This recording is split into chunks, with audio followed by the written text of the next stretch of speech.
Hello everyone, I'm Lazy Ant. In the last episode's closing, we mentioned another one of the 5 emperors, Emperor Ku. Ku was the nephew of Emperor Zhou, and there are not many records of his own achievements, but there are many stories between his 4 wives and daughters. If you don't know who Emperor Zhou is, I recommend watching the previous episode. Ku also had 2 other names, Ji Jun and Gao Xin Shi. Ku was smart and studious from a young age. At the age of 15, he was appointed as an assistant to Emperor Zhou. Once, when Emperor Zhou was attacked by 9 clans, he heard that Ku was very intelligent and asked for his advice. Ku replied, "If we resist them one by one, we will inevitably lose some of our strength. Based on my observations, these 9 clans do not yield to one another. We can find a way to make them fight each other." Emperor Zhou thought this strategy was very good, so he adopted it, and thus easily suppressed the rebellion of these 9 clans. Impressed by Ku's ability, Emperor Zhou rewarded him with the territory of Xin to govern, which is also the origin of Ku's another name, Gao Xin Shi. When Ku was 30 years old, Emperor Zhou passed away, and Ku ascended to the throne. Ku had a total of 4 wives, and they each gave birth to a son. Their names were Zhang Yuan from his first wife, who gave birth to a child named Qi; Jiandi from his second wife, who gave birth to Xie; Qingdu from his third wife, who gave birth to Yao, another one of the 5 emperors; and Chang Yi from his 4th wife, who gave birth to Ji. Ku's first wife, Zhang Yuan, once went alone to play in the forest where she stumbled upon the footprint of a thunder god. She had never seen such a large footprint before, and was curious, so she played around in it for a while. This footprint had a special effect that caused women to become pregnant if they stepped on it. After Zhang Yuan returned, she became pregnant and gave birth to a son named Shi. Because Zhang Yuan thought the child's father was not Ku, she did not like the child very much and abandoned him 3 times. However, the child miraculously survived each time. The first time he was left in an alley, hoping that passing cattle and sheep would trample him to death, but the child ended up having milk from them. The second time he was thrown into a forest, but a big gray wolf came and nursed him. The third time he was thrown onto the frozen surface of a lake to freeze to death, but a flock of swans flew over and kept him warm with swan down. Upon seeing this situation, Ku knew that this child was extraordinary and decided to take him in. Ku asked Zhang Yuan, "Why did you abandon the child 3 times?" After hearing the reason, Ku was actually happy and said, "This child carries the bloodline of the gods and will surely have unlimited potential in the future." He named the child Qi, which has the meaning of abandoned. As expected by Ku, Qi later became the founder of the Zhou dynasty. The second wife of Emperor Ku, Jiandi, was taking a bath in the river when she met a swallow. The swallow flew around her several times and then laid an egg by the river. Jiandi had never seen such a colorful egg before and was fascinated by it.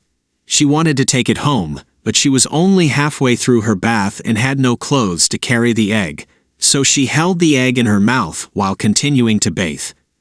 However, Jiandi accidentally swallowed the egg, and as a result, she became pregnant and gave birth to a son named Xie. Xie later became the founder of the Shang dynasty. The third wife of Emperor Ku was named Qingdu. According to legend, she was not an ordinary person, but the daughter of the heavenly emperor.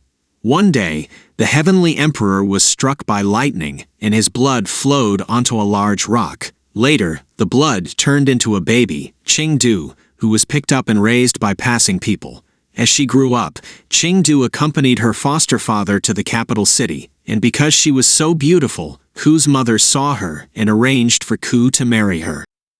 After marrying Ku, Qingdu went boating on a lake one day, when suddenly a strong wind rose and dark clouds covered the sky.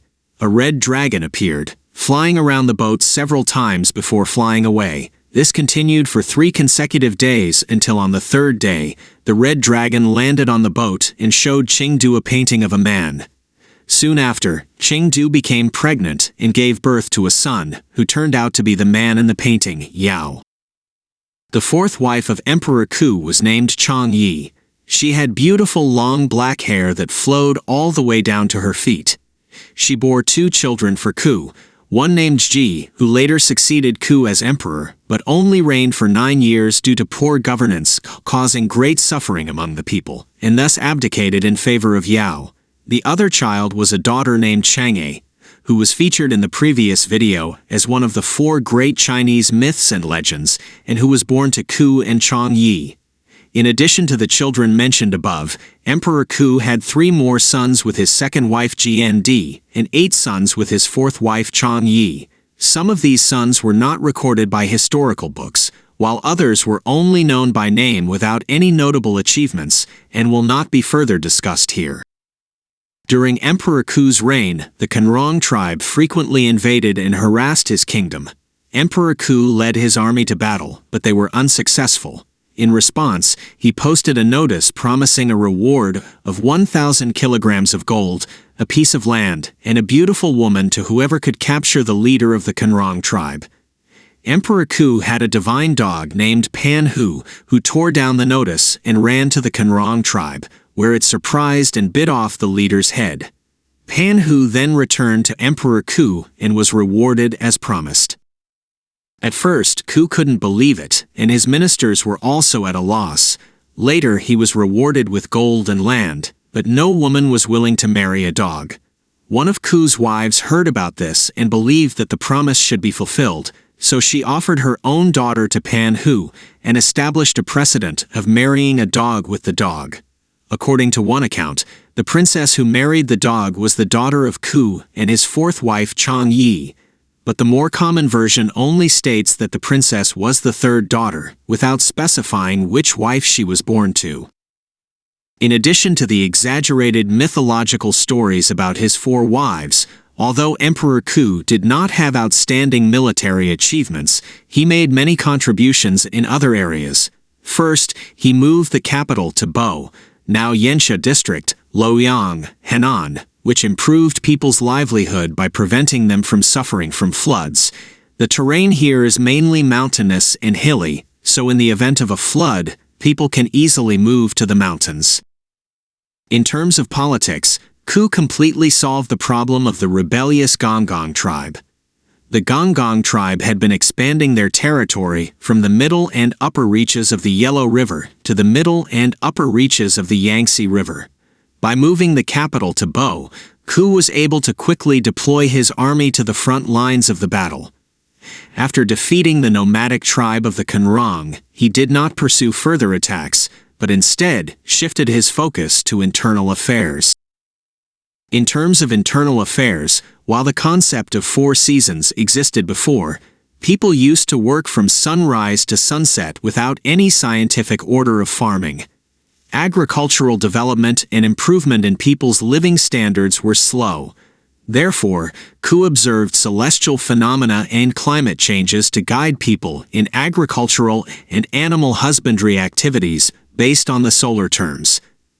This promoted the productivity of society and brought the farming civilization of China into a new era.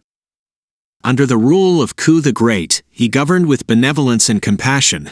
He understood the suffering of the people and treated them equally, living a simple life and often eating and dressing like the common people.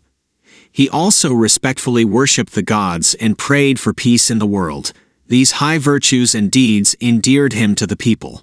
Under his governance, society was prosperous, and the people lived in peace and contentment.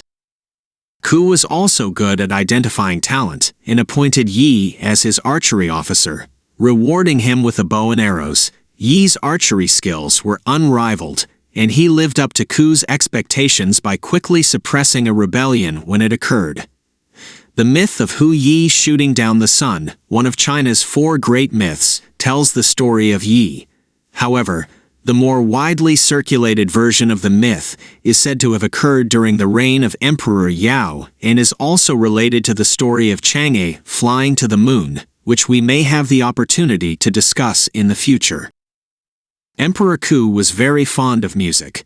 He had the musician Xian He create many songs and had people create many musical instruments, allowing 64 female dancers dressed in colorful clothes to dance to the music.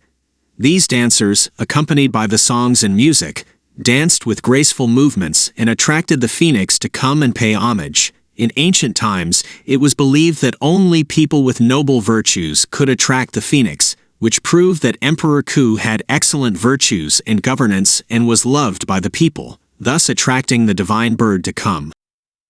According to legend, Emperor Ku lived to be 105 years old. Another version states he lived to be 92 years old.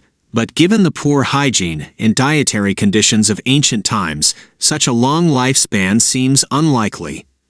A more rigorous explanation is that, like the legendary figure Shang discussed in our previous video, Emperor Ku may not refer to a single individual, but rather to a tribal clan. According to this theory, it is said that the 4 wives of Emperor Ku were not married at the same time, but at 4 different time points, and each married a wife from a different tribe. His first wife, Zhang Yuan, was from the Yutai tribe. His second wife, Jian Di, was from the Yusong tribe. His third wife, Qingdu, was from the Chenfeng tribe, and his fourth wife, Chong Yi, was from the Juzi tribe. After Ku the Great's death, his son Ji succeeded to the throne, but he only ruled for 9 years. Historical records stated that Ji's lack of virtue angered the heavens, and as a result, various disasters struck, including droughts, crop failures, locust plagues, and floods. Despite all of these, Ji remained indulgent in his pleasures. The people from all over the land were filled with grievances and demanded that Ji relinquish his power. However, Yao, the half-brother of Ji, was quite the opposite. He actively led the people to combat the disasters and self-rescue, minimizing the losses caused by the calamities. No one in his territory starved to death. As a result, disaster victims from all over the country flocked to Yao. The people were so supportive of Yao that Ji had no choice but to abdicate the throne to him when Yao was only 23 years old. From then on, the world entered a long period of peace and prosperity. In the next time, we will talk about some of the stories that happened during Yao's reign. There is a Chinese idiom called leading by example, which means that leaders or people in positions of authority, such as parents or elders, must set an example with their actions for their subordinates or children to follow.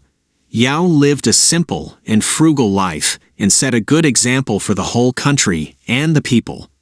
This is also the reason why Yao is listed as one of the 5 emperors. Follow my channel to learn more about the history and stories of Chinese culture. You'll never have to worry about running out of topics and stories during your next gathering with friends. If you like this video, please give me a like and subscribe this YouTube channel. Every subscription is the biggest support. Thank you.